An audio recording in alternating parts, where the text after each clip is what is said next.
자, 이 시간에도 우리 대부분의 분들은 이제 영상으로 이 예배에 참석하실 텐데, 영상으로 보시는 분들에게도 또 여기 몇 분 참석하신 분들, 네, 모두에게 하나님의 은혜가 있기를 바랍니다. 예배위원으로 우리 3-2구역에서 우리 구역장님, 부구역장님이 이렇게 특별히 시간을 내주셔서 또 감사를 드리고요. 우리가 수요일 날 이제 평신도 조직신학을 공부를 하고 있습니다. 교회론에 대한 얘기를 하고 있는데, 교회론 다 끝나면 이제 전체적인 또 한번 종합 정리를 한번 하겠지만은, 지금 이제 교회의 권세에 대한 얘기를 하고 있습니다. 이 교회의 뭐 권세를 3대 권세 뭐 이렇게 보통 얘기를 하기도 하고, 뭐 권세에 대한 얘기를 이렇게 다루지 않고 그냥, 네, 보통 이제 칼빈 같은 사람은 기독교 강요에 보면 교회의 권세는 이제 교회 회의에 대한 권세 얘기하고, 그 다음에 이제 어떤 교황의 권세의 한계를 보통 얘기하는 정도로 끝나지만, 이 교회의 권세를 얘기할 때 특히 이제 루이스 벌콥이라고 하는 신학자는 이제 세 가지 권세를 얘기를 합니다. 그래서 권세는 무엇인가에 대한 얘기를 했고요. 권세를 권위라는 말로도 바꿔서 얘기를 했습니다. 권세와 권위는 같은 말이다. 영어로는 파워와 authority라고 하는 말로 이렇게 얘기를 했고, 교회의 권세라고 하는 것은 공교회에 주어진 권세라는 얘기를 했습니다. 첫 번째 그 교회의 권세가 이제 말씀권이라고 해서, 말씀을 보존하는 말씀 보존권, 말씀을 보존할 수 있는 권세, 권위가 교회에 있고, 말씀 선포권, 말씀을 선포할 수 있는 권세가 교회에 있었고, 말씀 교리권, 말씀으로 교리를 정할 수 있는 권이 교회에 있었어요. 그래서 그거를 이제 말씀 교리권을 이제 보통 신학권이라고, 지가 만든 말이지만 신학을 세울 수 있는 것이 이제 교회에 있다, 공교회에 있는 거죠.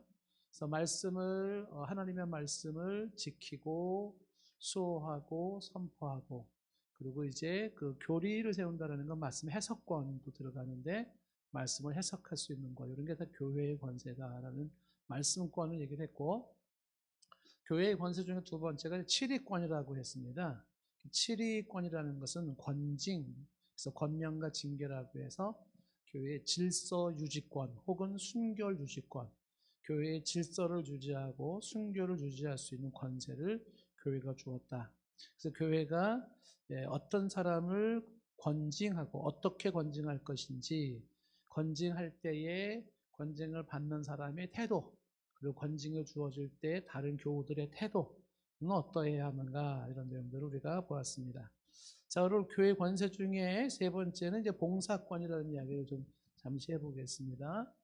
교회의 권세의 세 번째입니다. 교회의 권세 혹은 권위라고 얘기를 하는데, 여기 세 번째가 지금 이제 우리가 봉사권, 처음에는 말씀권, 두 번째는 칠위권, 세 번째는 봉사권이라고 되어 있는데, 봉사권이라는 말이 좀 어색해요. 봉사도 무슨 뭐 권세인가, 그죠? 권세예요, 권세.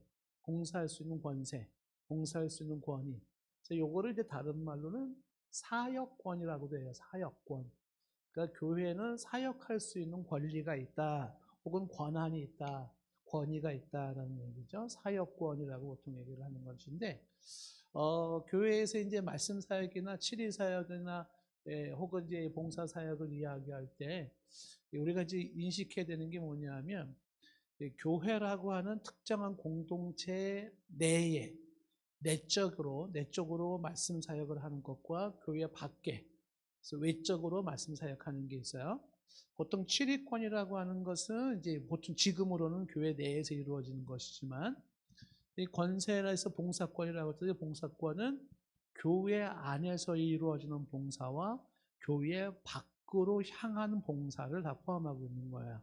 그래서 이 교회가 특별한 권세를 가졌는데, 그 권세가 바로 봉사할 수 있는 권세를 가졌다. 자, 마태복음 9장 35절 말씀해 보시면요, 지금 마태복음 9장 35절 말씀 뭐라고 됐냐면, 예수께서 모든 도시와 마을에 두루 다니사 그들이 회당에서 가르치신다. 티칭 사역이죠. 그다음 천국 복음을 전파하시며 때 프리칭, 전도, 선포하는 사역이죠. 그다음 모든 병과 모든 약한 것을 고치시니라 할 때 고친다라는 게 힐링, 치유 사역이에요. 이것을 예수께서 지금 다니면서 사역하셨던 예수님의 3대 사역이라고 또 얘기를 하죠. 가르치는 사역, 전파하는 사역, 고치는 사역 이렇게 얘기를 했습니다. 자, 그 다음에 이어지는 36절 말씀에 무리를 바라보시는데 우리들이 불쌍했어요. 왜 이렇게 불쌍했냐면 우리들이 목자가 없는 양과 같아요. 목자가 없는 양들이니까 이 양들이 뭐 어디로 가야 할지를 모르는 거죠. 이리한테 잡혀먹고 구덩이에 빠지고 절벽에 떨어지고 가시덤불에 걸리고 막 그래요. 그러니까 일반인들의 모습들을 바라보니까 목자 없는 양과 같은 불쌍한 사람들이 천지에 쫙 깔려 있는 겁니다. 그 기진하고 있는 것이죠. 여기서 이제 필요한 게 뭐냐면 저 목자 없는 양들을 도와야 되는 거야. 그래서 또 누가 도와야 될까? 예수님이 다시 이 땅에 오셔가지고 또 이렇게 도와야 되는 건가? 그게 아니죠. 그 예수님이 저 목자 없는 양들을 돕기 위하여서 교회를 두신 거죠. 그래서 교회가 저 양들을 좀 도와라, 봉사해라, 고생하고 기진하고 있는 양들을 도와라 하는 거예요. 그래서 이제 이어지는 37절 말씀에 이에 제자들에게 말하죠. 추수할 것이 많다. 근데 일꾼이 적다는 거죠. 추수할 것이 많다는 것은 해야 할 일이 많다. 일거리가 많아요. 근데 일꾼이 참 적다는 거죠. 일할 사람이 너무 없구나. 그래서 38절에 이렇게 기도하라는 거죠. 추수하는 주인에게 청하여 추수한 일꾼을 보내어 주소서 하라. 추수한 일꾼들, 그 일꾼들이 누구예요? 봉사자들. 추수할 때 봉사하신 자들을 보내주십시오 하고 기도하라고 얘기를 하고 있는 거죠. 그러니까 지금 예수님이 이 세상에서 필요로 하는 게 뭐냐면 목자 없는 양 같은 무리들을 향하여서 일할 수 있는 일꾼들을 주께서 원하시고 있는 거예요. 일꾼들을 필요로 하는 주님의 모습이죠. 그러면 이제 이 일꾼들이 과연 어디서 나와야 될 것인가 라고 할 때 이제 교회가 이 사명을 감당해 주기를 원하고 있는 거죠. 자, 그렇다 그러면 교회가 어떻게 봉사할 수 있을까? 특히 교회 내적으로 혹은 교회 밖에 사역을 있어서 할 수 있는 그 권세를 이제 루이스 뻘콥이라는 사람은 영적 사역권과 그다음에 이제 일반적인 사역권으로 두 개를 나누긴 하는데, 첫 번째 할 수 있는 교회 권세, 봉사권이 뭐냐면 축사, 신유 사역이라는 거예요. 축사와 신유 사역권 이렇게. 그러니까 축사라는 거는 이제 귀신을 쫓아낸다라는 것이고요. 신유라고 하는 것은 병을 고친다. 그러니까 귀신을 쫓아낼 수 있는 사역권, 봉사권, 병을 고칠 수 있는 사역권, 봉사권을 이야기하고 있습니다. 요 신유나 축사에 대해서는 이제 설명이 좀 많이 필요한 부분이기도 해요. 자, 먼저 이제 마태복음 10장 1절 말씀에 보시면 예수께서 그 12제자들을 부르시면서 12제자들을 파송하실 때 어떤 권세를 주시고 파송했냐면 더러운 귀신을 쫓아내며, 귀신을 쫓아내는, 이게 축사라 그랬죠. 귀신을 쫓아내는 권세를 주셨고, 그 다음에 모든 병과 모든 약한 것을 고치는 권능을 주시니라. 이 권능이라는 게 이제 authority, 아까 얘기했던 혹은 파워인데, 그 권능을 뭘 줬냐면 귀신을 쫓아낼 수 있는 권능을 주었고, 병을 고치고 약한 것을 고치는 권능을 주셨어요. 이게 예수님의 12제자에게 주신 권능이다, 이렇게 얘기를 하는 것이죠. 그래서 이 10장 1절에서 말하고 있는 12제자에게 주어진 귀신을 쫓아내는 축사권과 병을 고치는 신유권 혹은 약한 것을 고치는 이런 권능이 12제자에게만 국한되는 것일까? 아니면 오늘날의 이 땅의 모든 교회들에게 여전히 계속대로 이어지는 권세일까에 대해서는 의견이 분분해요, 의견이. 그래서 이제 좀 전에 말했던 이제 우리 장로교에서는 영향에 즉신하게 큰 영향을 준 사람이 이제 루이스 뻘콥이라는 사람인데, 루이스 뻘콥 같은 사람들은 얘기를 하기를 여기서 말한 이 권세라고 하는 것은 성경에 쓰여지기 이전에 특별 계시로서 하나님의 사역 학자를 입증하기 위한 차원에서 이 권능이 주어졌지만 이것이 그 성경에 쓰여진 이후에도 계속 이것이 유효하다라고는 볼 수가 없다. 뭐 이렇게도 얘기를 해요. 여기에 대해서는 이제 베리 가우어라고 하는 조직신학자, 이름을 막 하면 좀 정신이 없죠. 이 사람 같은 경우도 굉장히 보수신학자로 이제 유명한 사람인데, 이 사람은 조금 이제 그 루이스 볼컵보다도 조금 더 열려 있습니다. 그러니까 교회가 가지고 있는 사역 중에 하나가 축사와 신유 사역이 있다라고 보는 거예요. 이것이 12사도에게만 국한된 건 아니다.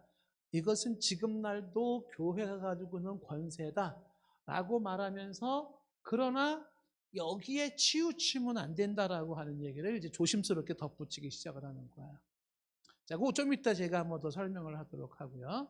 어쨌든 지금 이제 12제자를 파송하면서 주님이 주신 권세가 뭐냐면 귀신을 쫓아내는 권세, 귀신을 쫓아낸다. 축사권, 축사사역권, 모든 병을 고치시고 신유, 병 고치는 사역, 신유권, 이거를 이제 주셨습니다. 자, 마태복음 10장 7절 말씀에도 보면은 가면서 전파하여 말하되 천국이 가까웠다 하고, 그러면서 마태복음 10장 8절 말씀에 보면은 병든 자를 고치며 죽은 자를 살리며 나병 환자를 깨끗하게 하며 귀신을 쫓아내되 너희가 거저 받았으니 거저 주어라.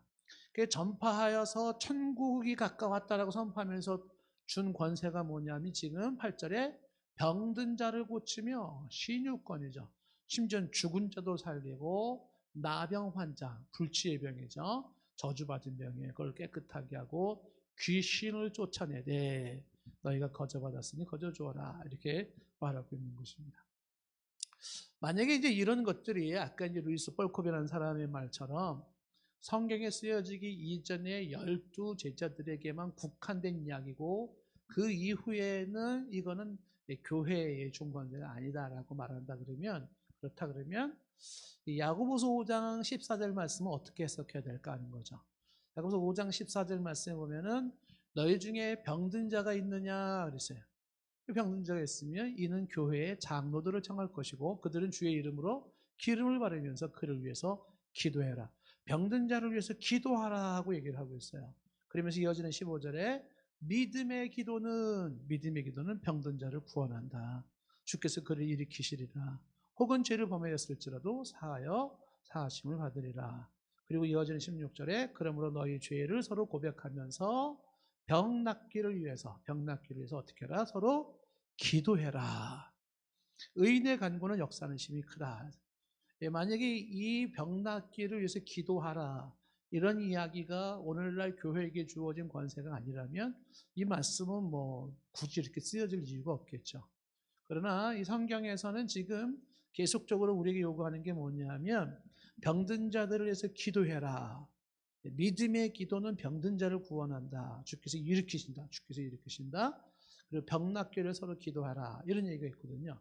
그러니까 교회에서 할 수 있는 사역들 중에 귀신을 쫓아내고 병 고치는 자를 사역하는 것은 교회의 사역 중에 하나로, 권세 중에 하나로, 봉사권으로 이야기할 수 있다는 거예요. 근데 여기는 이제 주의해야 될 거, 예외사항이 있다는 거 지금부터 얘기를 하겠지만은, 이 축사나 신유 사역이라고 하는 것을 이제 인정을 좀 하게 되는 것은 저는 개인적으로 경험적으로 이거를 너무 많이 경험했기 때문에 부정할 수가 없습니다. 실제로 귀신이 나가는 거를 여러 번 목격을 했고, 또 저도 실제로 귀신이 나가는 그런 모습들을 경험을 했어요. 기도하면서 귀신이 떠난다는 게 어떤 것인지를 경험을 했고, 그 다음에 병이 고쳐진다, 기도를 통해서, 이것도 경험을 했어요. 제 자신도 기도로서 병이 치료받은 적이 있었고, 어릴 때. 정말 참 지금 생각해도 참 놀라운 기적이 있었어요. 어머니의 기도로 인해 가지고서 치료받은 경험이 있고, 또 기도로서 치료받았던 사례들이 너무 많이 있어요. 그런 것들을 목격했기 때문에 이거를 부정할 수는 없다. 교회가 가지고 있는 권세 중에 하나가 봉사권인데, 어떤 봉사, 어떤 사역? 축사사역, 신유사역을 하라는 겁니다. 하라는 거예요. 그런데 여기서 주의해야 될 게 있다라고 하는 거죠. 이렇게만 단순하게 얘기한다 그러면 이제 모든 교회가 이렇게 가는 거죠. 축사사역, 신유사역으로만 가는 거죠.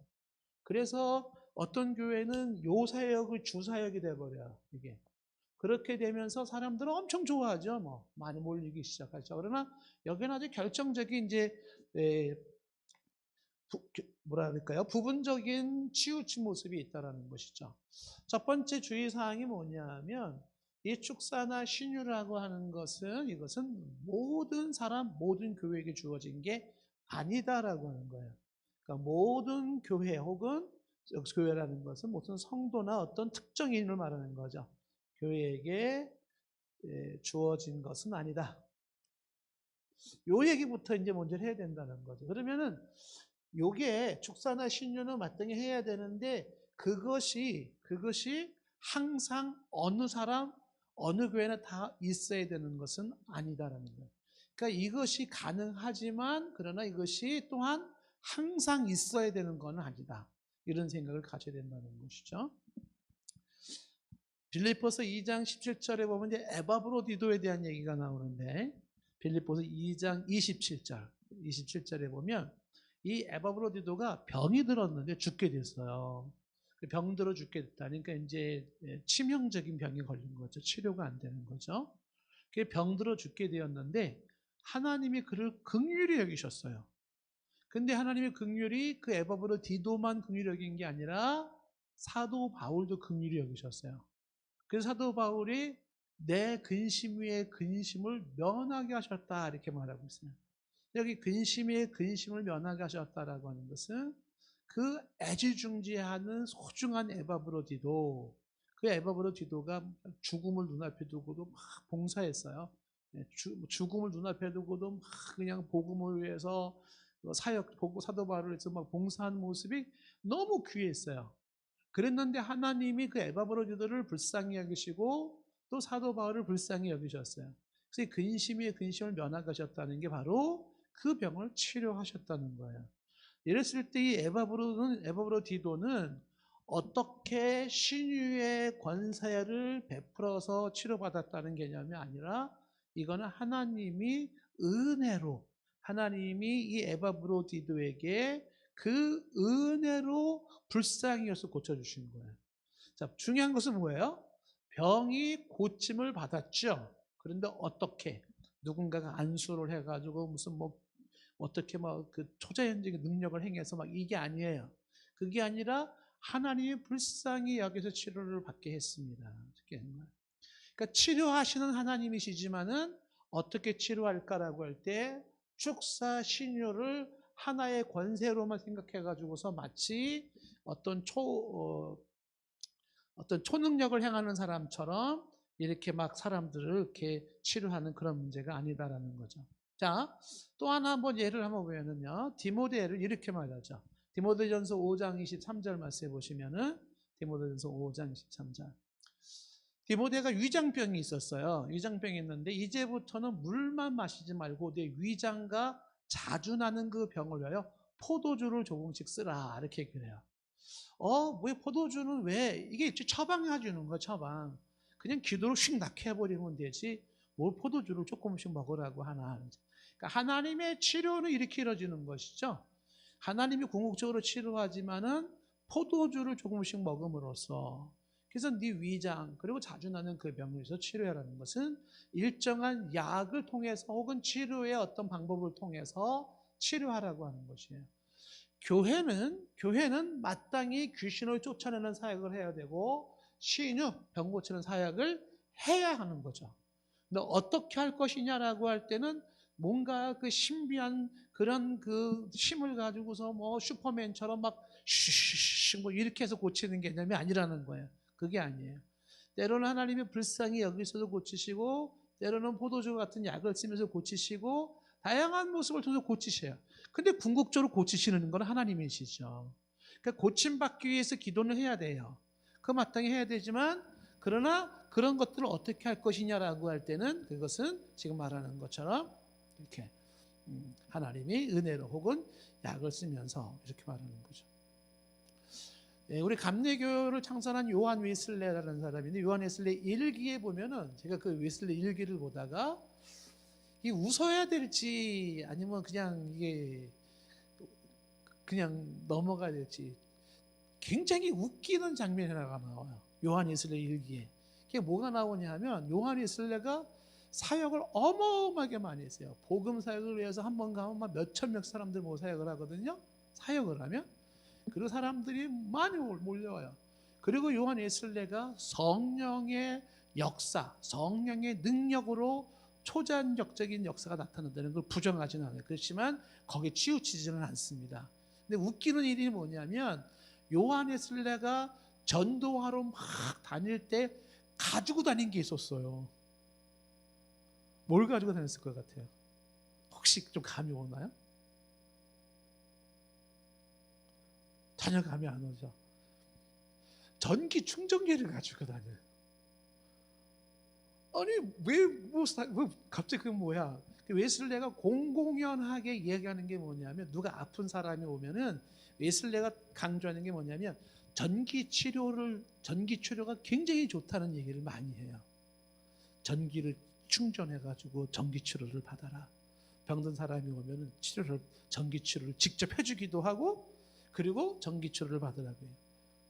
그 외환 웨슬레는 하나님이 치료하신다라고 하는 데는 뭐 손색이 없어요. 근데 무슨 뭐 초능력을 받아가지고 본인이 막 안수하면서 막 이렇게 병 고치는 게 아니라, 웨슬레는 전기 충전기로다가 충전해서 고치는 사역을 한 거예요. 그래서 저도 그걸 보면서 앞으로 전기 충전기를 가지고 다녀야 되나 한 고민을 좀 했습니다. 어떻게 충전기 가지고 다니면 좀 와서 좀 제가 이렇게 지직할 때 좀 받으시겠습니까? 좀? 그 전기 충전기를 어떻게 사용하는지는 설명은 안 나와요. 근데 그 전기 충전기가 참 좋아서 때로는 그걸 쓰라고 권면하기도 하고, 본인이 그걸 가지고 다니기도 하시고 했다는 거죠. 자, 이게 지금 믿음의 사람들, 누구보다도 살아계신 하나님을 신뢰하고 치료하신 하나님을 신뢰하고, 그리고 또 하나님께서 고치신다라는 믿음을 가지신 분들이 하는 모습이라고 하는 것이에요. 자, 보시면은요. 그래서 이제 디모데도 포도주를 통해서 치료를 받으라고 얘기를 했고요. 사도 바울 자신에 대해서도 이제 본인도 병이 있었잖아요. 사도 바울도 병이 있었잖아요.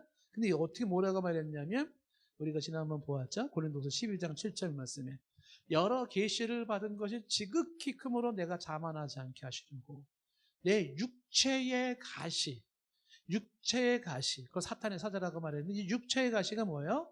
몸의 가시예요. 내 몸의 가시. 이 몸뚱아리에 몸에 가시가 있는데, 그 가시가 뭐냐면 나를 힘들게 하는 거예요. 나를 찌르는 겁니다. 내게 고통을 주는 거예요. 그러니까 이 육체의 가시가, 그게 사도 바울에게 있었어요. 몸이 편치가 않았어요. 몸이.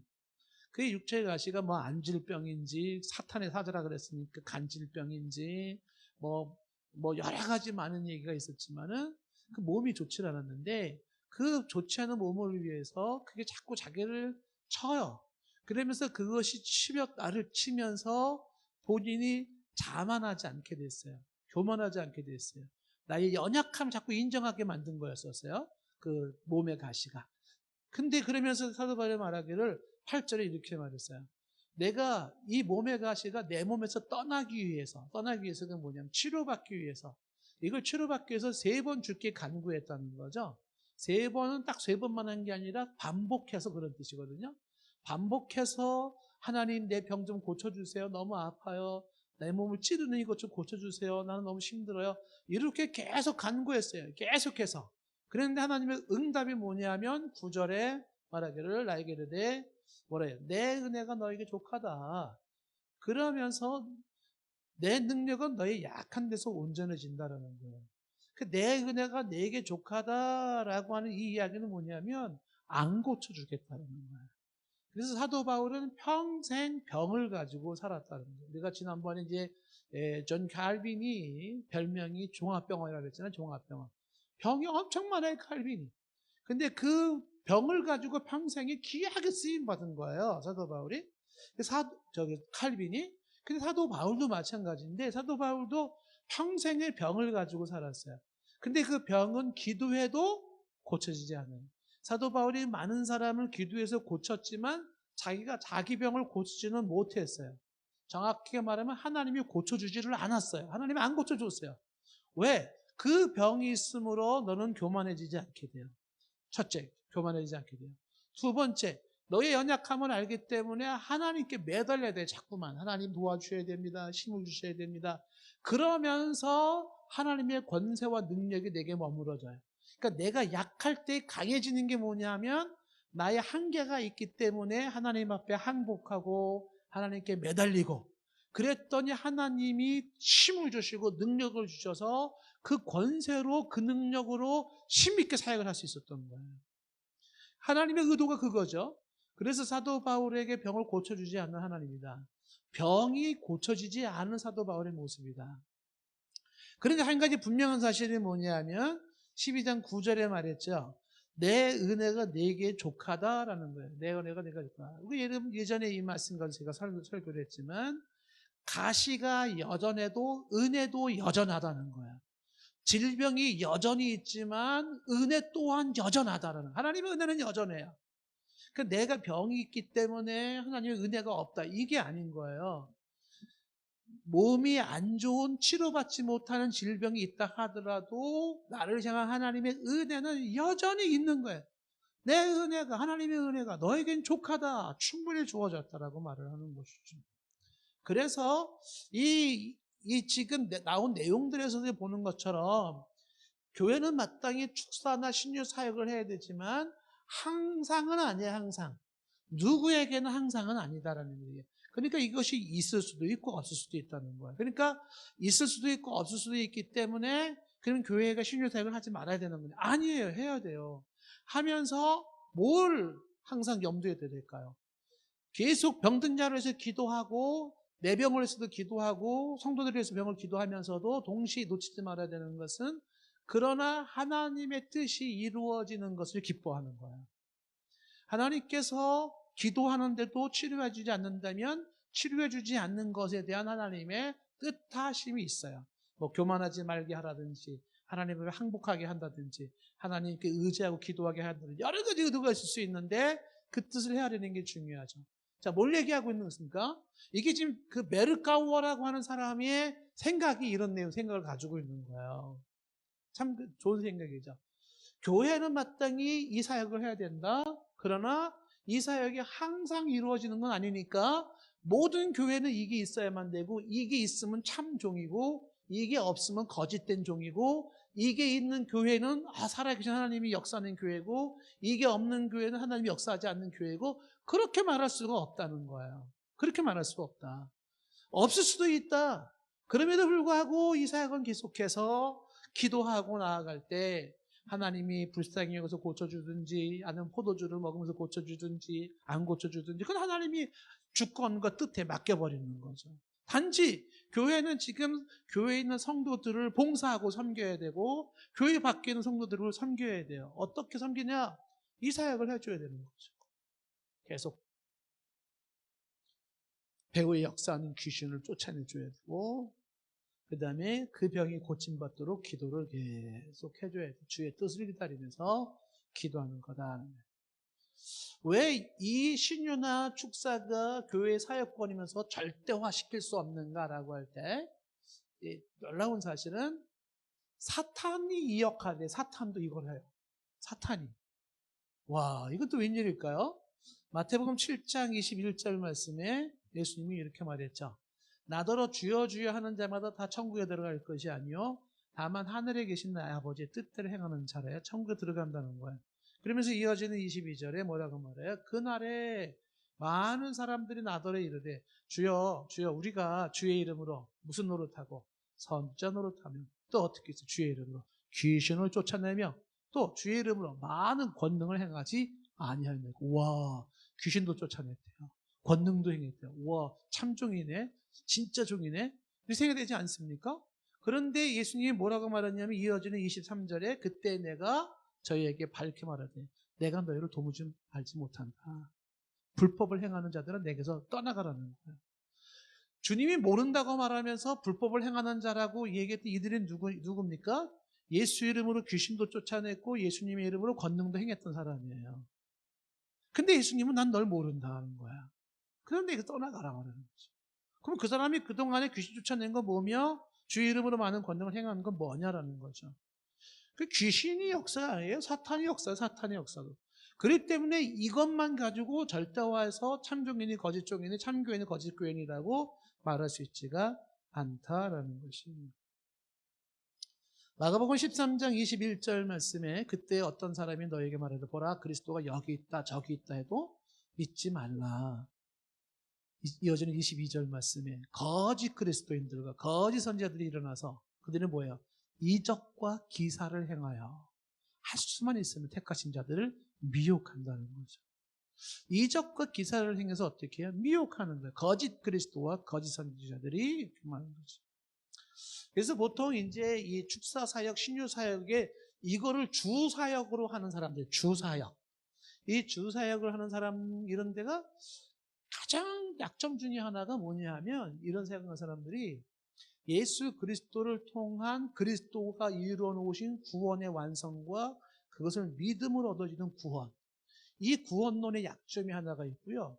그 다음에 구원받은 사람이 어떻게 살아야 되는 거냐는 그 삶에서의 성숙함과 거룩함에 대한 얘기가 없어요. 그게 약점이에요. 그러니까 그냥 시종일관 이것만 하는 거지. 그런데 말세에는 거짓된 선지자들과 거짓된 그리스도인들이 이런 것들을 통해서 택하신 자들을 미혹한다, 미혹해요.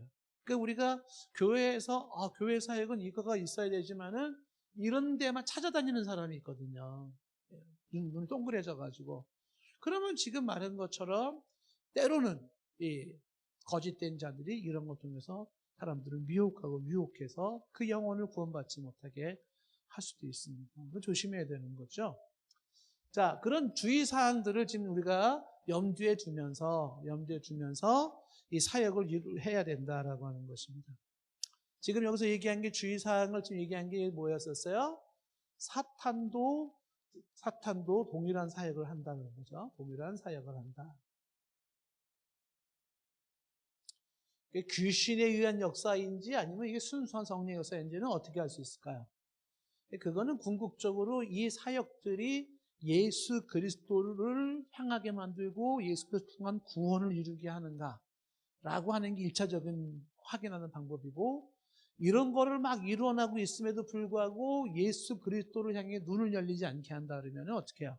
그건 이제 사탄의 사역, 잘못된 사역일 수도 있다라고 보는 거죠. 그리고 이제 그 사역이 성령의 사역은 그리스도를 믿게 하면서 동시에 성숙한 삶을 살게 하는데 의의가 있다라고 하는 것이죠. 자, 그 다음에 두 번째, 봉사사역이라고 하는 건 축사와 신유사역권만 있는 게 아니라, 그 다음에 교회에서 할 수 있는 사역이 뭐냐 하면, 자선과 구제사역이에요. 구제사역권. 그러니까 자선을 베풀고 구제하는 것은 교회 사역의 봉사의 권위라고 하는 거죠.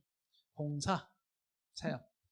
그러니까 봉사라고 하는 것은 이것이 이제 권세이기도 하면서도 교회의 의무예요, 의무. 그 교회는 마땅히 뭐를 해야 되냐면 자선과 구제를 해야 하는 거예요. 의무입니다, 의무. 자, 이제 예를 들면 초대교회가 보여줬던 게 사도행전 4장 32절 말씀해 보시면은, 사도행전 4장 32절에 보면 믿는 무리가 뭐예요? 교회죠. 그들이 한 마음이 됐어요. 마음이 하나가 됐어요. 한 뜻이 됐어요. 어디에 마음이 모아졌냐면 물건을 서로 통용하는데 마음이 모아진 거예요. 물건을 통용한다라는 건 물건들을 서로 나누는 겁니다. 그래서 물건을 서로 나눌 때 여기 사람들은 자기 재물을 조금이라도 자기 거라고 하는 이가 없었다는 거예요. 그러니까 이건 내 거야 라는 생각을 가지지 않고 서로가 서로의 물건을 좀 나누었다라고 하는 것이죠. 근데 이런 나눔이 보면은 이어지는 33절에 사도들이 큰 권능으로 주 예수의 부활을 증언하니 무리가 큰 은혜를 받았어요. 무리가 받은 큰 은혜가 예수의 부활을 통한 은혜예요. 이 은혜를 강조하는 게 뭐냐면 나눔의 동기가 은혜였었어요. 나눔의 동기. 사람들을 향하여서 내 것을 나누어주고 베풀 수 있는 이게 동기가 뭐냐면 은혜를 받아서요. 억지로 시켜서 마지못해서 무슨 강제적으로 어떤 힘에 의해서가 아니라 자발적으로 이루어지는데 이게 은혜를 받아서 이루어지는 것이에요. 그래서 그렇게 나누었더니 34절 말씀에 그 무리들 중에는 가난한 사람이 없었다는 거죠. 가난한 사람이 없었다라는 건 서로가 이렇게 잘 나눴기 때문에 함께 더불어 살 수가 있었다.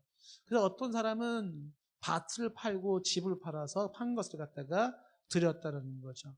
이거를 나누는 방법이 35절에 보면은 사도들의 발 앞에 두어서 했어요.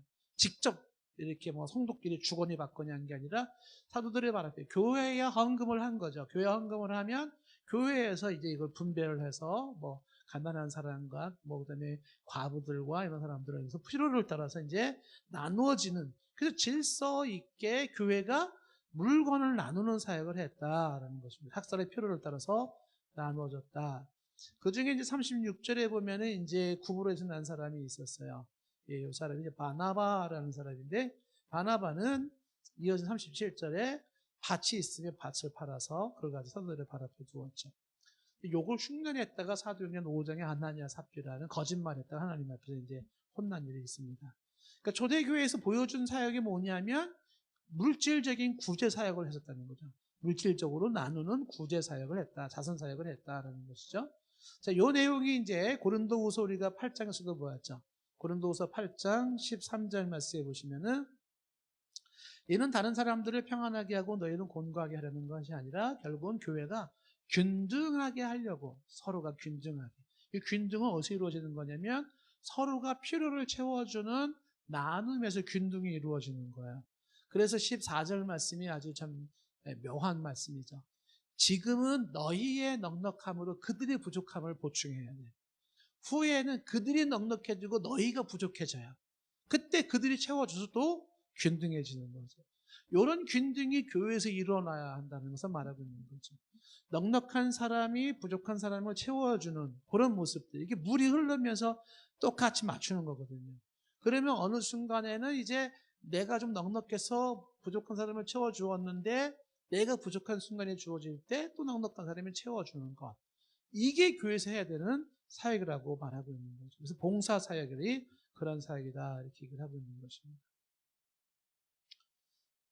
자, 그래서 이어지는 15절 말씀 보면은 결국은 기록된 것 같이 많이 거둔 자도 없고 남는 자도 없고 적게 거둔 자도 모자르지 않는 것이 결국은 인생살이다, 이렇게 얘기를 하고 있는 거예요.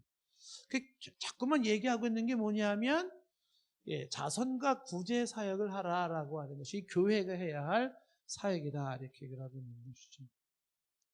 사역이다, 구제를 해라.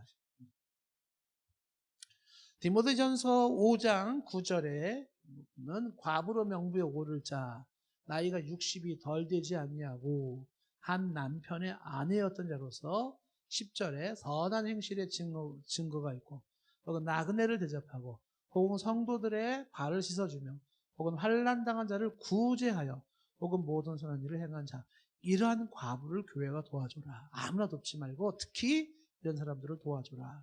근데 이 과부는 어떻게 했었냐면 10절 말씀에 보니까 나그네를 대접했어요. 성도들의 발을 씻어줬죠.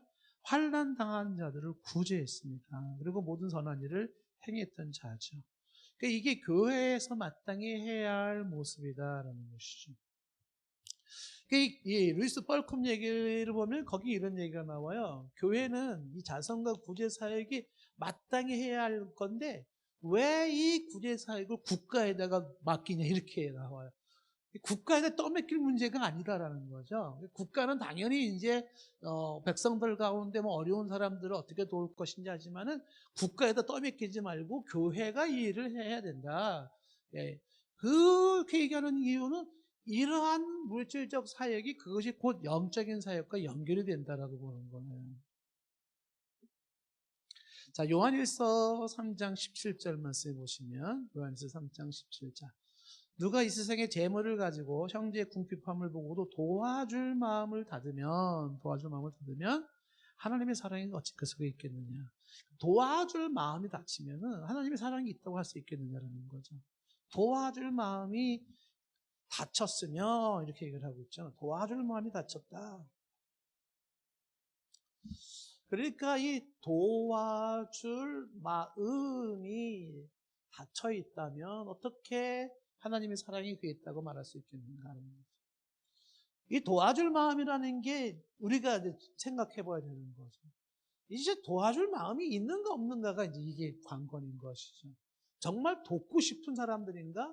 어떻게 하면 돕지 않으려고 하는 사람인가? 이 문제가 나오는 거죠. 도와줄 마음이 있는가? 먼저 필요한 게 뭐예요? 이 사역을 감당하려면 도와주려는 마음이 있어야 된다. 도와주려는 마음이 있는 사람들은요, 콩 한 쪽도 나눠서 도와줄 수 있어요. 도와줄 마음이 없기 때문에 자선과 구제는 안 나온다라는 거예요. 그러니까 많은 크리스찬들이 실질적으로 하나님께 뭐 하나님 사랑해요, 뭐 하나님을 찬양해요, 뭐 주님 뜻대로 살기로 했네, 뭐 별 얘기는 다 하지만 당신의 호주머니에 있는 거 가지고 도와주라 그러면 어떻게 되냐면 다들 주저하는 거예요. 실질적인 면에서는 이게 현실이라고 하는 거예요. 그 도와줄 마음을 가지고 있느냐 없느냐. 하나님의 사랑이 있다면 도와줄 마음을 갖는다. 목지 없는 양과 주의하고 방황하는 사람들을 향해서 불쌍히 여기는 마음을 갖는 거죠. 그 불쌍히 여기는 마음을 가져야 된다. 불쌍히 여기는 마음. 지금 이제 우리 지난주 제가 이제 광고 시간에 우리 교회에서 이제 장학금을 주잖아요. 장학금을. 우리 교회에서 장학금. 지금 지난주부터 이제 모집을 해서 그래서 이제 9월달 모집하고 마지막 주에 고등학생들, 대학생들한테 일정 금액을 장학금을 줘요. 우리 교회에서. 근데 우리 교회에서 장학금 주는 게 이제 뭐 교회 형편들을 주는 거죠. 장학금을 주는. 이 장학금도 뭐냐면 구제하는 거예요. 공부하는 학생들한테 좀 돕자. 근데 오늘 신문에 전면 광고가 나왔는데 어느 교회에서 장학금을 준대, 장학금을. 장학금을, 그러니까 신청자들을 신청하라 그러더라고요. 와, 그래서 이게 도대체 어느 교회인가 했더니 모모 교회가 장학금을 주는데 선발된 사람은 졸업할 때까지 매 학기마다 500만 원씩 대신 졸업할 때까지 500만 원씩 지원하세요. 대준이. 네? 와. 그러니까 학부생만 아니라 대학원생도 그다음에 뭐 석사 박사도 소정이 되면은 졸업할 때까지 대준다. 500만 원씩. 이렇게 그거를 딱 보는 순간 우리 교회는 그렇게는 못 주는데 졸업할 때까지 주는 것도 아닌데 그 교회는 그래서 큰 마음을 먹은 거죠. 사실은 그게 뭐 쉽겠습니까? 그런데 그렇게 지원을 하겠다. 뭔가 도와주려는 마음을 갖는 게 중요한 것이죠. 저도 공부할 때 뭐 여기저기 뭐 미국에 있으면 이제 뭐 이 장학금을 주는 데가 여러 군데가 있어요. 그러면 뭐 신청을 하고 그러면은 이렇게 와요. 거의 거절을 안 해요. 이렇게 신청 잘해서 뭐 특별히 경력사가 없으면은 도와주는, 생전 모르는 사람들도 도와주는 거예요. 그 혜택을 좀 보기도 하고 그랬는데 그 교회가 그 참 아름다운 모습인 거예요. 할 수만 있으면 도와주는 마음을 가져라. 우리 교회도 지금 할 수만 있으면 좀 도와보려고 애는 쓰는데 워낙 이제 우리는 우리의 뭐 형편들을 해야 되는 거니까 과하게 안 되지만 그래서 뭔가 다른 사람들을 향해서 베풀 수 있는 한 베푸는 사역이 교회가 가지고 있는 권세이기도 하고 의무이기도 하다. 교회가 그 사명을 해줘야 된다. 도와주는 사역을 해야 된다. 교회는 이윤을 창출해내는 사업체가 아니라 어떻게 해요? 자꾸 도와줘야 돼요. 그래서 뭐 선교사님들도 도와줘야 되고 또 이웃도 도와줘야 되고 학생들도 도와줘야 되고 이거죠.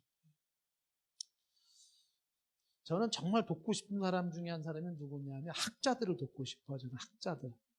연구하는 학자들이 있으면 그 사람들한테 한 달에 한 번 뭐 200만 원씩 주고 학자들을 좀 모아서 이 사람들과 좀 교회 연구하고 선교 연구하고 이런 걸 좀 할 수 있으면 참 좋겠다 생각을 하는데 뭐 그냥 이건 생각뿐이에요. 왜냐하면 실질적으로 이렇게 교회가 이렇게 봉사하면서 봉사를 어떻게 할 거냐라고 하는 여러 가지 중에 이 전략을 세우고 이 두뇌를 가지고서 어떻게 이 사회를 어두워지는 세상을 밝게 하고 자녀들을 어떻게 제대로 된 교육을 시킬 것인지 등등에 대한 그런 연구센터가 있어줘야 되는데 사실 그 연구센터가 너무 부족해요. 제가 목회하면서도 제일 아쉬움 중에 하나가 어떻게 우리 자라나는 세대를 도와야 되는가, 어떻게 이 사회를 제대로 도와줄 것인가. 이게 쉽지가 않아요. 그거는 연구를 해야 돼요. 전에 이제 우리 구청장님이 계실 때 제가 구청장님 만나면 얘기를 했던 게 있었어요. 무슨 얘기를 했냐면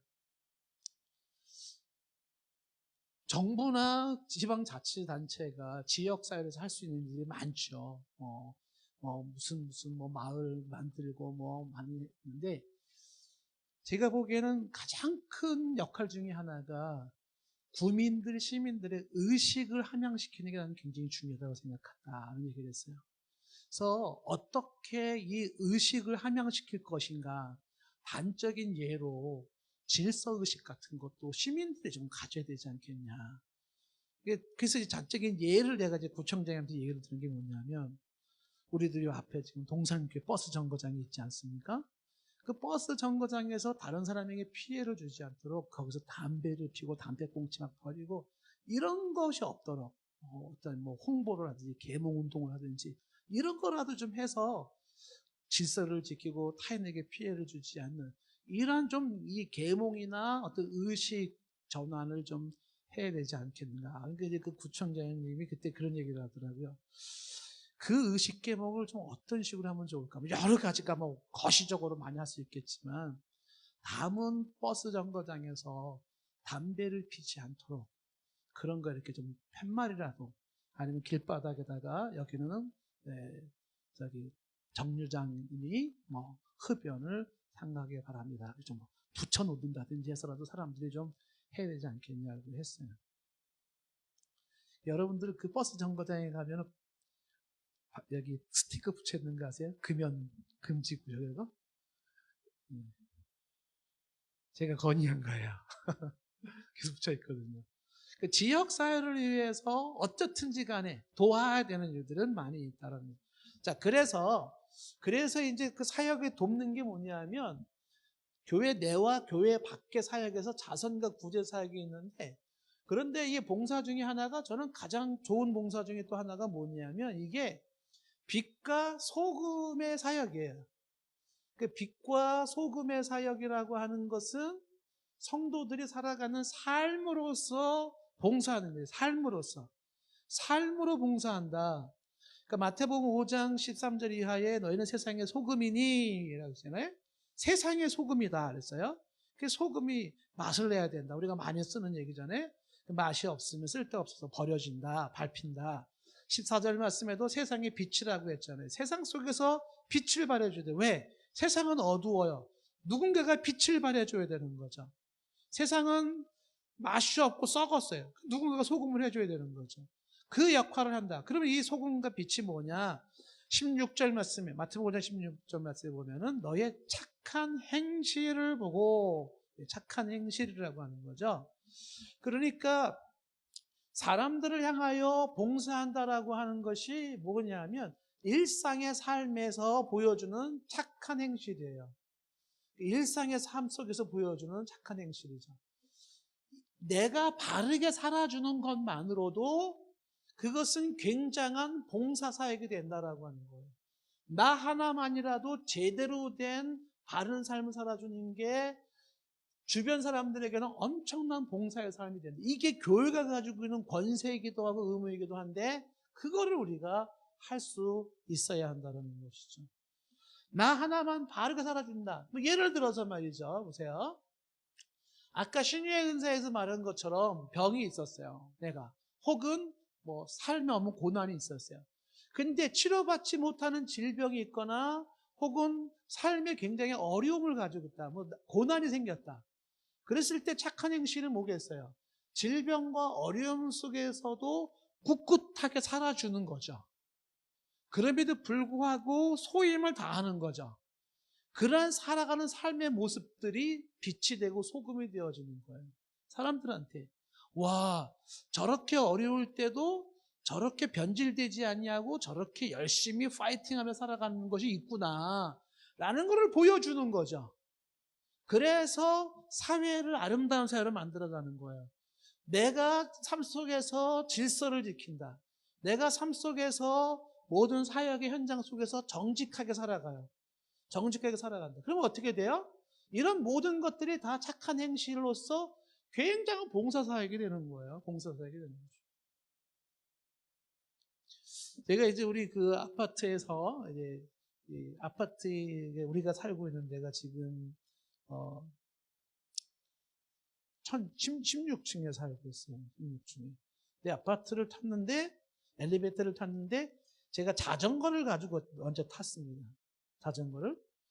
근데 뒤에 젊은 부부가 둘 다 아주 뭐 짐을 끌고 메고 들고 가득 끌고 엘리베이터를 탄 거예요. 그래서 저는 이제 자전거를 바짝 당겨 놓고 여기 이제 사람들이 이제 부부가 막 짐들을 막 발로 밀어놓고 짊어지고 해서 이제 가득 들어있어요. 근데 이 사람들이 우리 18층에 사는 사람들이더라고요. 처음 봤어요. 그래서 이제 인사를 하고, 네, 근데 16층에서 제가 먼저 내려야 되잖아요. 내리려면 이 사람들 또 짐 그 잔뜩 있는 거 또 발로 밀어가지고 내려놓고 하고, 제가 자전거 끌고 나온 다음에 또 다시 타야 되고, 얼마나 번거롭겠어요. 그래서 제가 16층을 취소했어요. 그리고 18층부터 먼저 가시라고. 18층에 먼저 가서, 그 다음에 먼저 내린 다음에 다시 제가 내려와서 자전거 끌고 내리면 되겠다 그랬어요. 그래서 18층을 취소하고 18층을 딱 눌러줬어요. 그랬더니 거기 이분들이 하는 말이 뭐냐 하면은 아유 괜찮아요. 그렇게 안 하셔도 괜찮아요. 목사님 그러는 거예요. 깜짝 놀랐어요. 그러니까 사람들은 내가 누군지 알고 있었던 거죠. 제가 만약에 꼭 목사가 뭐 아니더라도 말이죠. 16층에서 비키세요. 좀 비키세요. 왜 이렇게 짐이 많아요. 자전거 내리게 비키세요. 막 이렇게 했다 그러면 어떻게 됐을까요? 속으로 목사가 돼가지고 이렇게 했죠. 그죠? 그러니까 사람들이 우리들의 일거수일투족의 행동을 지금 보면서 뭐예요? 그걸 통해서 하나님께 영광이 될 수도 있고 영광을 가릴 수도 있는 건데 살아가는 삶 속에서 나름 착하게 살 수 있는 한 살고 베풀 수 있는 베풀고 배려할 수 있는 한 배려하는 모습들이 이게 굉장한 봉사다 이렇게 보는 거죠. 봉사다. 마지막으로 하나 할 수 있는 게 봉사가 뭐냐면 그 영적인 사역인데 영적인 봉사를 하는 거죠. 그 영적인 사역이라고 하는 것은 기도 사역이에요. 기도 사역. 그리고 전도하는 사역이라고 말할 수가 있는데 보통 사람들은 이게 얼마나 중요한지를 몰라요. 교회에서 가지고 있는 이 영적 사역이 기도와 전도가 얼마나 사람들이 유익한지 모릅니다. 그러나 보통 사람들은 모르지만 성경을 가진 사람 우리는 알고 있습니다. 무슨 기도를 하겠습니까? 이 지역을 묵고 있는 악한 영들을 물리치는 기도를 하는 거예요. 가정을 파괴시키고 자녀들을 혼돈케 하고 10대들을 혼돈케 하는 배우 약한 영들과 싸워주는 기도를 하는 거죠. 이런 것들이 굉장히 중요한 봉사예요. 근데 일반인들은 이게 이제 봉사인 줄을 모르는 거죠. 그냥 교회가 무슨 뭐 코로나 온상진증처럼 막 몰아붙이고 뭐 그러고 있을지 모르지만 그런데 교회가 실질적으로 지역사회를 위해서 물질적인 봉사도 하지만은 동시에 영적인 봉사를 하는 거죠. 영적으로 지역사회 사람들에게 기도로서 악한 영과 싸워주는 거, 지역을 묵고 있는 악한 영과 싸워주고 영혼들을 지옥에서 건져주는 사역을 하고 하는 거죠. 그래서 이 공중의 권세 잡은 자를 싸워주는 거죠. 이러한 영적 사역이 동시에 사람들로 하여금 정신적으로도 굉장히 건강한 사회를 만들어가는 역할을 줄 수가 있다라고 하는 것입니다. 저는 교회의 사역 중에서 이 사역이 굉장히 큰 사역이라고 보고 있는데 교회가 그 지역에 있음으로 인해서 지역에서 받는 혜택이 뭐냐라고 할 때 교회가 있음으로 사탄과 싸워주는 역할을 해주는 거죠. 기도로서 배우 약한 영들과 싸워주는 거죠. 제가 이 동산교회 와가지고서 사실 여러모로 문화 충격이 사실은 많이 있었어요. 시흥동에서 문화 충격이 좀 많이 있었는데 그 중에 이제 하나가 가정에서 결손 가정들이 생각보다 많았어요. 그래서 아이들이 가정에 정착을 못하고, 그리고 그래서 이제 아주 가슴 아픈 사연들이 좀 많이 있었는데, 교회 내에서. 예. 근데 그런 걸 보면서도, 어떻게 지역사회를 도와줘야 되는가. 그래서 한때는 우리가 정거장 앞에서 이렇게 현수막 들고 홍보 활동했었잖아요. 현수막 들고. 전도, 팻말이 아니었었어요. 지역사회의 사람들로 하여금 의식을 개몽해주고 아침을 깨우는 당신이 금연한 그 모습이 보기 좋습니다. 아름답습니다. 열심히 살아가는 모습이 좋습니다. 등등으로 하면서 자꾸 좋은 분위기를 만들어야 되고 20m 도로에 술집이었었고 그래서 이걸 어떻게 좀 거리를 바꿔야 되는 거예요. 카페를 만들면서 분위기가 술집이 없어지고 점집이 없어지고 카페 분위기로 바뀌어가잖아요. 경험하시잖아요. 그런 역할을 하는데 그 중에 하나가 뭐냐면 가정을 파탄시키는 그 배우의 세력이 있다고 본 거예요. 가정을 온전치 못하게 만드는. 그 싸워줘야 됩니다. 그래서 그 가정을 깨는 그러한 악한 영역 역사하지 못하도록 성령님이 가정을 지켜주실 수 있도록 기도해주는 역할을 하는 거죠. 영적인 사역, 그리고 이 죽은 영혼들을 살리는 사역들, 전도 사역도 마찬가지죠. 이런 거는 대사회적으로도 굉장히 중요한 사역인데 교과서에서나 학교에서는 이런 사역이 얼마나 중요한지는 다루지 않아요. 교회가 얼만큼 돈을 풀었느냐 이런 거 굉장히 중요시 여기고 있죠. 그렇지만 이것도 굉장히 중요하고 동시에 이런 게 다 중요한 사역으로서 교회의 권세는 봉사 혹은 사역권, 이런 사역할 수 있는 권세를 주셔서 그 사역을 하는 게 교회가 교회로서의 역할을 다하는 거다. 그 사역의 권세를 가지고 그 권세를 다 쓰지 못하면 교회가 교회로서의 본연의 일을 못하는 거라는 거예요. 그래서 말씀 사역이나 치유 사역 못지않게 봉사 사역 혹은 사역하는 권세가 필요하다. 이게 이제 교회의 세 번째 권세인 것입니다. 이 일에 우리가 좀 온 성도들이 마음이 또 모아지기를 바랍니다.